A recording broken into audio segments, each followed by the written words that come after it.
Good day sa inyong lahat mga katingker. Bali, update ko kayo sa ating pag-aalaga ng pato. Yan, bali ito na yung ating kasalukuyang mga pato. Yan. Bali ilang buwan kasi tayong hindi nakapag-vlog.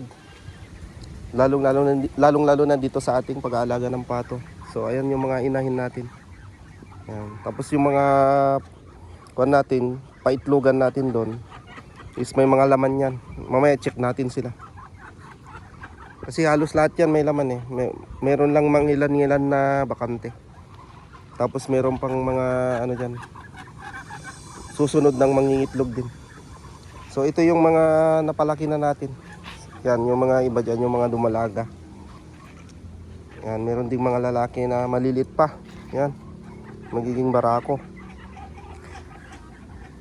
So ayan, bali ang ginagawa natin is dito yung mga pinapalaki pa natin. Yan, pinapalaki natin, tsaka ito yung mga ano, binubuli na barako. Yan, tapos nilagyan din natin siya ng ano, ng sarili niyang asawa dito lapa. Sa area na to. Yan, sa area na to. Sinasara natin to minsan, yan, sinasara natin para ito naman yung mga grupo dito lang din. Bali tatlong ano to, kulungan. Isa, dalawa, tatlo. Meron silang mga barako. Sa ngayon kasi is medyo nagrambo-rambol sila. Kasi nasira yung mga net natin. Unti-unting nabubutas. Pero yung mga barako natin, nag-i-stay naman sila dun sa kanya-kanyilang ano, kumbaga kuan nila, teritoryo nila, yung sa kulungan doon, nag-i-stay yung barako na yun, nag-i-stay lapa siya doon. Nag-i-stay siya doon mag-isa. Tapos kung meron yung asawa niya, kusa naman siyang pupunta. Yan yung mga asawa niya. Kusang pumupunta sa kanya, pinupuntahan niya din yung kanyang asawang barako. Yan. Tapos dito meron ding barako yan. Tapos saan ba yung isang barako pa natin? Kulang yung barako natin ah. Isa, dalawa, tatlo.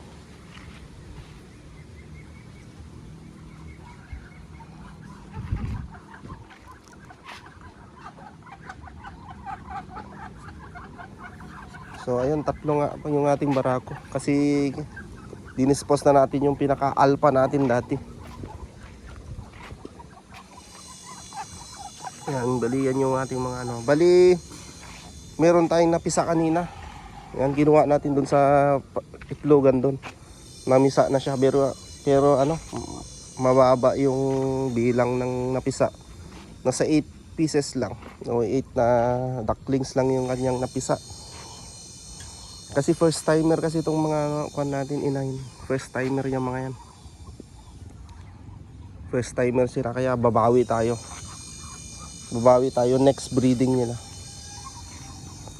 Pero kahit pa paano, meron naman tayong sa unang breeding, merong tayong ano, napalaki naman kahit pa paano. Yan. Ito yung pinakamalalaki. Tapos sa kuan natin, yung ibang batch, tatatlo lang ang natira. Yan, bali tatatlo lang yung natira. Meron tayo ditong tatlong pirasong ducklings. So ayan, sineperate muna natin dito para hindi sila mabuli. Ayan. So tapos pag medyo malalaki na, winawalang na natin sila dito. Pinapakawala natin dito sa maluwang. Kasi yung una nilang kulungan dito, pag kapipisa pa lang dito sila. Ito yung kulungan nila. Yan. Sinasama na kasi sa unang ano, sinasama natin yung kanyang inahin. Yan. Uy. So ayan. Bali 8 na piraso lang yung napisa. Shh. Yan. Meron siyang brown, no? Brown yan, no? Yan. Bali yan yung napisa sa ngayon. Bali kaninang umaga ko lang siya nilagay dito sa ating kulungan. Yan, pag ano na sila, pag medyo malalaki na, pinapakawala natin sila dito. Yan, pag medyo handa na silang mangitlog, ilalagay na naman natin sila diyan. Pag handa na mangitlog. Bali papakita ko sa inyo yung mga ano, mga naglilimlim. Bali dito sa ano, meron tayong isang paitlog dito. May nangingitlog na rin dito eh. Oh. Meron kanina nakita ko meron ng itlog isa. Yan, malamang ang nangingitlog diyan nito, yung mga yan. Isa diyan ng nangingitlog. Tapos check natin dito yung iba. So ayan. Ito bakante to. Yan bakante. Tapos ito merong naglilimlim. Bali isa na yan naglilimlim. Tapos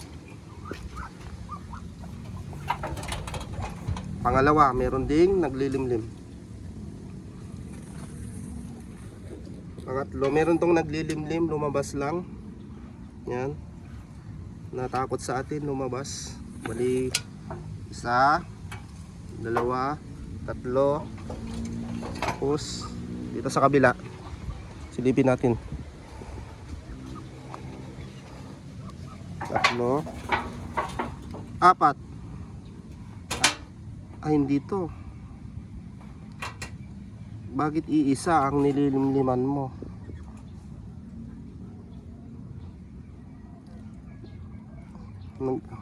Yan. Bali dito yung dito kanina yung ano. Dito nakalagay kanina yung napisa. Yan. Bali inayos na natin para ready ng pag-itlogan ng iba, yung next na mangitlog. Bali ito, wala hindi dito naglilimlim. Bali ilan yung kanina doon? Isa, dalawa, tatlo. Tatlo yun, tatlo naglilimlim. Tapos dito pa.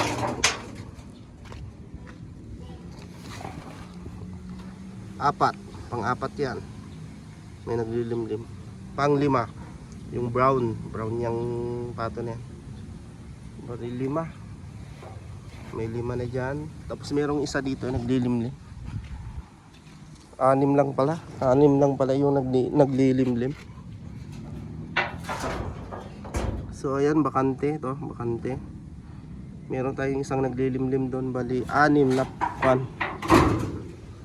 Bibe yung ating naglilimlim sa ngayon. Kasi yung kanina, nauna nang napisa. Yung kanina yung nilagay natin sa kulungan. So ayan. Pero yung mga ibang kwan dito, inahin na kinakastam, kwan na rin yun. Mangingitlog na rin siya. Sakto naman merong pang bakante dito. So ayan, yung ating update sa ating pag-aalaga ng pato. Nakita ko lang sa inyo kung ano bang mga nadagdag. Yan. So ayan o, yung ating bagong pisa.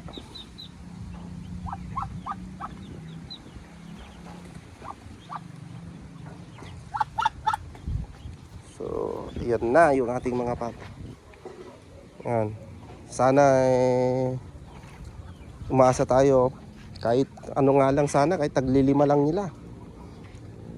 Okay na sa akin yun sa ngayon. Kasi first timer naman sila.